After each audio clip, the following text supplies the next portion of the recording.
guys, welcome back to my channel. In today's video, I'm going to be sharing with you my birth plan for my third baby, and if you want to see that, then just keep watching. Okay. So I have my birth plan in here. I did make my birth plan on earthmama.com, I believe, and they gave me a discount code for using their template. So this is what it looks like. It is 3 pages just because it has like, ooh, maybe I shouldn't show you that. It has my address and stuff on here. Here's what it looks like, but it has like before labor begins, induction, environment, relatives, siblings, pain relief, monitoring, second stage labor, delivery, C-section, third stage labor, newborn procedures or newborn care, and hospital stay. Those are the sections that it has. So I did my birth plan, but I went in and wrote some more things down that I'd remembered that I'd forgotten to put in there, because like I said, this one is more of like a checklist. You just check the things that they offered you on their template, and then you printed it, and it just printed your selections, but it didn't have everything I needed for an all-natural VBAC Waterbirth. So yeah, I'm just going to go over that with you guys. So a little birth history. My first baby, I was 18 years old. I had a C-section. I was induced at 39 weeks. I never dilated. So she started to get distressed after about 10 hours of labor. So they just went ahead and did a C-section. So I think my body just wasn't ready. I shouldn't have been induced. It was not medically necessary. And I didn't know any better at the time. I've done a lot of research since then. That was 11 years ago, so I know a lot more about birth now. With the second pregnancy that I had a miscarriage. I did not have a D&C. I did have the miscarriage at home. I had taken misoprostol and I delivered at home all naturally. It was pretty painful during transition, but the actual delivery wasn't too bad. So yeah, in that sense I've had a natural birth. Wasn't planned that way, but that's just the way things went. Then a year later I had Miss Reagan, and I had a VBAC with her. It was not all natural. The midwives that I saw, none of them showed up for the delivery. I wasn't made aware that there was a whole other practice that I could be seeing depending on when I went into labor. I didn't realize that maybe none of them would even be on call. So I didn't see any of the midwives, the 3 midwives, or the 2 doctors that I saw at this practice. None of them were there the day that I delivered, of course. So I saw the midwife as I was delivering, not even in labor or pushing. I met her at delivery, which was really scary because I thought I was going to end up delivering with no midwife or doctor. Like, it was crazy, and it was Valentine's Day. I ended up having an episiotomy, which I did not want, but she said that I needed it. I would have preferred to tear, but she didn't ask or say, and I didn't know until after. The nurses pushed pain medicine and epidurals from the time I got there. They did not want to hear me in pain. So I did end up getting pain medicine and an epidural, which I didn't want, but I felt like they were like putting pressure on me to get it. Like, they were asking every time that I saw them. So yeah, so we're already about 5 minutes into this video and I haven't even started the birth plan, but I just wanted to give you a birth history to just kind of understand where I'm coming from. This is from a place of experience, a place of research. I've done my research, and I know what I want. And I had a birth plan last time. And again, a birth plan is just your wishes. Life happens, and deliveries just don't always go as planned. They rarely go as planned. But it's nice to have your wants and desires in mind, so if they can be achieved, the people helping you deliver know that that's what you want, and they can do that if the atmosphere and circumstances permit. So I did have a birth plan with Reagan, very detailed, but it did not go according to plan at all. The only thing that went according to plan was I did get a VBAC, and they did do the delayed cord clamping and immediate skin to skin, but that was about it as far as my birth plan went. That's really all that got accomplished. I'm grateful for what did get accomplished. It could have went south and could have ended up with another C-section, but anyway, I'm trying for my second VBAC, and it makes me a little nervous, but at the same time, I'm really hopeful because they say if you've had one successful VBAC, which is a vaginal birth after cesarean, that your chances for having a second successful VBAC are even higher. So I'm really excited to do that again, and this time I went with a different practice. I'm with In-Town Midwifery in Atlanta, and I'll be delivering at Atlanta Medical Center if everything goes to plan. And they do have water births, like a water birth center, or they have the tubs, and the midwives absolutely encourage it. They say it prevents tearing, and you know, it helps with pain management, and that's what I wanted with Reagan, but they didn't seem to know what I was talking about when I got to the hospital, even though my midwives had told me that was an option. So they said they couldn't find the waterproof monitor, because when you're having a VBAC, you're supposed to be continuously monitored. So they, I didn't get the water birth that I wanted with Reagan, but that's okay. She was delivered and she was safe and healthy, and you know, that's what's most important. But I really did want that water birth experience if at all possible. So I'm grateful that this place seems to really encourage that and really advocate for that, and they seem to really be on board with all natural water births, which is what I want. So I'm going to get into this one, and then I'll tell you what I've written that I missed. I'm going to have to go back in and revise this one. So, before labor begins, I trust that my practitioner will seek out my opinion concerning all of the issues directly affecting my birth before deviating from my plan. So I just want to be informed, because a lot of the times when you're in labor, you're like the last to know, I feel like. If non-stress test observations become necessary after my due date, I'm flexible and support this procedure. If I go past my due date and the baby and I are fine, I prefer to go into labor naturally rather than be induced, which with a VBAC, they are not supposed to induce you because it can increase your risk for uterine rupture. Please obtain my permission before stripping my membranes during a vaginal exam. Upon arrival at the hospital when I was in labor with Reagan, as soon as they checked me, the nurse stripped my membrane, and I just had it stripped the day before, and she did it again, and it was extremely painful, and she was very rough, and she did not let me know that she was going to do that before she did it, and I was not happy about that, and it did make my labor progress, but it made it a lot more painful, and I would have just preferred her at least let me know or not do it at all, or at least ask. I prefer minimal internal vaginal exams, so minimal checks. I don't mind them checking, but just not like every hour or so. Induction, I'll do breast stimulation, walking, herbs, chiropractic, which I've been doing that. Sexual intercourse, we'll be doing that when I'm full term in a few days.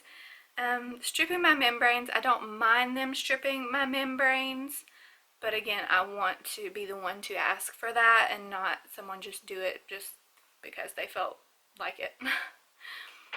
Environment. Upon arrival at the hospital, I prefer to have my partner with me at all times.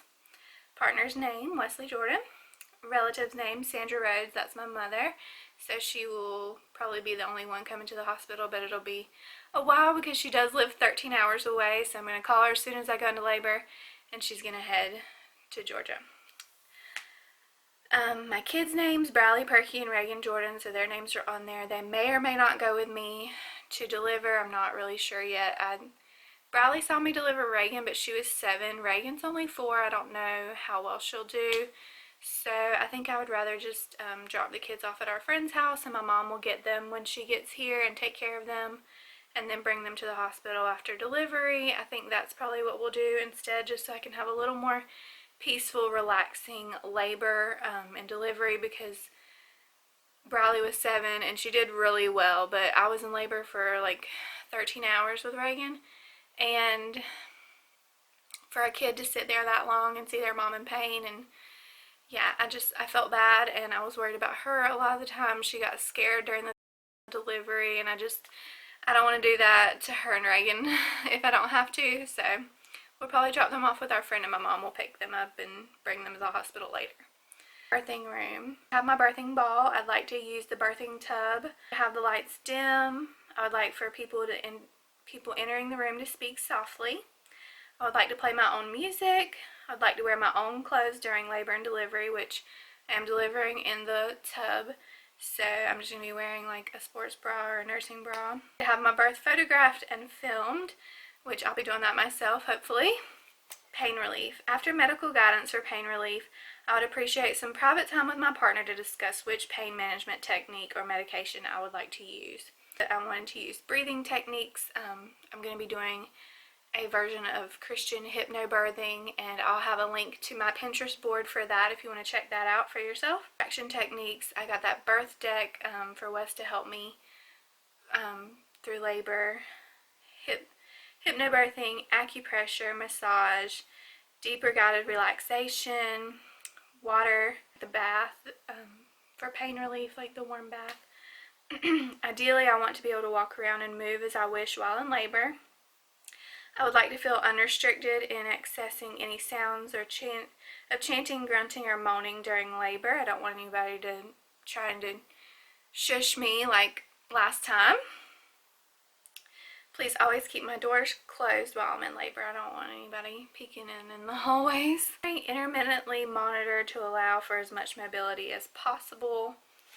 Second stage labor. As long as the baby and I are healthy, I prefer to have no time limits on pushing, and I'll get more into that later. For pushing, I want to do whatever feels right at the time. I prefer to have no episiotomy and risk tearing unless I am having a medical emergency. Hot compresses or oil, perineal massage. Encourage me to breathe properly for slower crowning. If possible, please allow the shoulders and body of my baby to be born spontaneously on their own, and please use a local anesthetic for repairs. I would much rather be numb when they're stitching me up if I need that. Delivery. I would like to catch my baby or pull it out onto my abdomen as it's born, and if I can't, I would like my partner to be able to. I prefer to have the lights dimmed for delivery. If it's daylight, access only to natural light. It's important to me to push instinctively. I do not want to be told how or when to push. I just want to work with my body and breathe my baby out. As long as my baby is healthy, I'd like my baby placed immediately skin to skin on my abdomen with a warm blanket. Please do not separate me and my baby until after my baby is successfully breastfed on both breasts. Please delay all essential routine newborn procedures until after bonding and breastfeeding period. Please place my baby on pulse oximetry after 24 hours of life to rule out any obvious heart conditions present at that time, as recommended by the federal government, American Academy of Pediatrics, and American Heart Association. In the event that I need a C-section again. If a C-section is not an emergency, please give my partner and I time alone to think about it before asking our written consent. My partner is to be present at all times during the C-section. Ideally, I would like to remain conscious during the procedure. I would like the baby to be shown to me immediately after birth. I would like to have contact with the baby as soon as it is possible in the delivery room. I would prefer to have a hand free to touch the baby, if not both hands free. We would like to have the option to photograph or film the birth. I prefer a low transverse incision on my abdomen and uterus. Please respect my wishes to be quiet during the operation, avoiding small talk with other practitioners in the room. When I had my C-section with Bradley, they were talking about everything and acting like I wasn't there, and I had no idea what was going on, and they were talking about like their favorite TV shows, and it was just really weird and awkward, and I would rather they not do that during one of the most special moments of my life. I prefer to have a private room. I prefer to have my partner stay with me for the duration of my hospital stay, and I would like my children, regardless of age, to be allowed to visit me for as long as they wish or as long as hospital policy permits. and I've been told that my children can be there for the birth, they can spend the night, all that already. I've been over all this with my midwives already as well. Okay, and then here's some revisions that I've made, or the ones that I need to make. I want to remain IV free if possible. I don't want to be offered pain meds or an epidural. If I want that, I want to be the one to ask for it. I don't want to be offered every 10 minutes. I do not want my water broken unless it's medically necessary, which I do not want to deliver on my back. I delivered Reagan on my back, and I feel like it made it so much more painful. And I had a lot of back labor, but I did end up getting the epidural, so I really didn't have an option because I was numb. I don't want counting or directed pushing. I want to be able to breathe my baby out, go with my body, and I had that in my last birth plan at the other place, and they did not follow that at all. They had very harsh directed pushing. They were saying push, like I had so many people in my room, students, nurses, doctors, midwife, family members, and it was just very stressful. I almost passed out from the pushing. Like, it was like the purple pushing where you're like bearing down as hard as you can, and I had the epidural, so I couldn't feel much of anything other than in my back, and it was just very painful. I almost passed out. I had to be put on oxygen, and it was just scary. It was chaotic, and I don't want that for my birth this time, and I didn't want it last time, and it was in my birth plan, but that's just not how it went. Refer to tear, no episiotomy please. That was also in my last birth plan, but she went ahead and did the episiotomy without even asking. So I want my baby's shoulders and body to be born on their own. That was already in there, but I've heard of people getting their baby's head out and then their midwife or doctor just going ahead and pulling the baby's shoulders out and then they tear, and I don't want that. I would rather just let the baby be born on their own. I do want delayed cord clamping, which I thought I had put that in here, but I don't see it, so I'm gonna have to revise that. And I do want delayed cord clamping, and I want no traction applied to the cord. Sometimes doctors or midwives will tug on the cord to get the placenta to go ahead and be born or birthed, or you have to deliver the placenta after you deliver the baby, and sometimes they'll pull on the umbilical cord while the placenta is still inside you, and that can cause a lot of problems internally, and I don't want that. And nowadays a lot of hospitals will give you a Pitocin injection to deliver the placenta, and I don't want that unless I'm hemorrhaging and it needs to come out right away, but I'd rather it just come on its own like the baby. I don't want anyone to give the baby a bottle or passy until I've successfully breastfed, and I'd rather them ask before introducing that.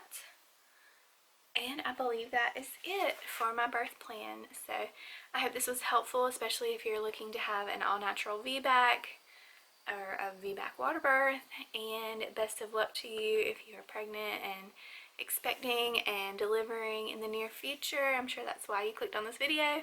So yeah, if you haven't already, please don't forget to like and subscribe. It would help me out so much, and I appreciate your time, and thanks again for watching, and I hope this was helpful. Let me know if there's anything that you think that I missed that I could benefit from in my birth plan. I still have a few more weeks possibly, so if you will comment below and let me know what's in your birth plan or what you think I should add or change, and yeah, I would greatly appreciate it. So thank you so much for watching. I love you, and Jesus loves you too. God bless you all.